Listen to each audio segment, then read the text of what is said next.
In a small village nestled between rolling hills and quiet rivers, lived a young girl named Ariba. She was ordinary to the world, but possessed an extraordinary ability. She could memorize and understand anything she read just once. But Ariba didn't see this as something special. She thought everyone had talents. Some could paint, some could dance, and this was just her little quirk. Ariba used her ability to help her classmates in school. When her friends struggled with science or history, she would explain it clearly and easily. But she never told anyone how she always knew the right answers. Even her teachers thought she just worked very hard. Her parents were farmers and couldn't afford much. Still, they dreamed big for their daughter. They believed knowledge was the only path to a better life. Part 2. The Temptation.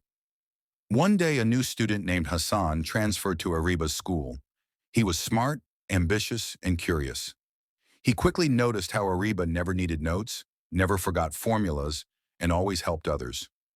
One afternoon, he asked her directly, "How do you know everything so well?" At first, Ariba hesitated, but then, for the first time, she admitted her gift. "You can change your life with this ability," Hassan said with excitement. "You could win scholarships, write books, even make money tutoring rich kids in the city." Ariba felt tempted. Until then, she had only used her ability to help those around her.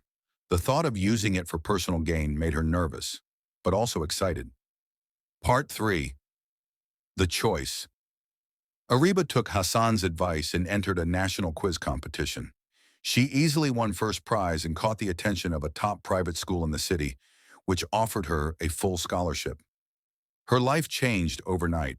She left the village, and within months, she was known as a child genius. But as time passed, Ariba began to notice something strange. In the city, no one helped each other the way her village friends did. Everyone competed, and everyone wanted something in return. Her ability, once a source of joy, had become a tool to survive. One evening, she received a letter from her village school. Her old teacher was retiring, and they were organizing a farewell. She returned, and the moment she entered her classroom, memories rushed back. Laughter, teamwork, sharing books. Things she had forgotten in the city. Finale. The real use of ability. At the farewell ceremony, Ariba gave a speech. She said, "I was blessed with an ability, but I forgot the true reason for it. An ability is not just a gift, it's a responsibility. We're not given talents to rise alone, but to lift others with us." From that day on, Ariba balanced her success with service. She continued her studies but also started an online platform where she taught free courses to underprivileged children. She returned every year to her village to hold free workshops, encouraging students to believe in themselves. Her ability had once seemed like a secret. Now it had become a force for good, not just to build a career, but to build lives. Moral of the story: abilities are not just for personal gain. Their true purpose is to help others, uplift the community, and create a better world. Months passed after Ariba began her free teaching platform. What started as a simple act of kindness became a growing movement. Students from villages, small towns, and even remote areas started joining her online classes. With limited resources but unlimited passion, Ariba taught science, math, and even life lessons about courage, honesty, and self-worth. One day, a young boy named Samir from a flood-hit village messaged her, "Miss Ariba, I only have a small phone and no books, but I want to learn. Can I still join?" Ariba was moved. She immediately arranged for digital notes in audio format and even guided him through voice calls when internet signals were weak. Samir studied hard, inspired by her belief in him. Months later, Samir stood first in his board exams. His village celebrated with tears and joy. For them, he wasn't just a student. He was proof that when an ability is shared, it becomes a blessing for many. So Part 5. Recognition and Reflection. As Ariba's work expanded, she was invited to speak at national conferences. Educationists, politicians, and influencers started praising her initiative. Offers came in for partnerships, awards, and even media interviews. But Ariba remained humble. She often said, "My goal isn't fame, it's flame, to light the spark in every child who thinks they're forgotten." She didn't forget her roots.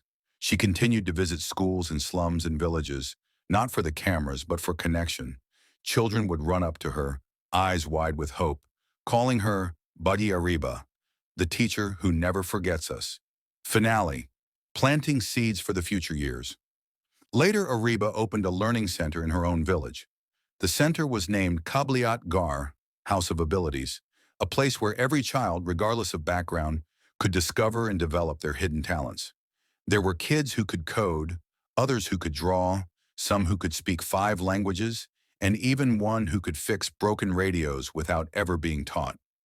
Arriba knew, every child has an ability. All they need is someone to believe in it.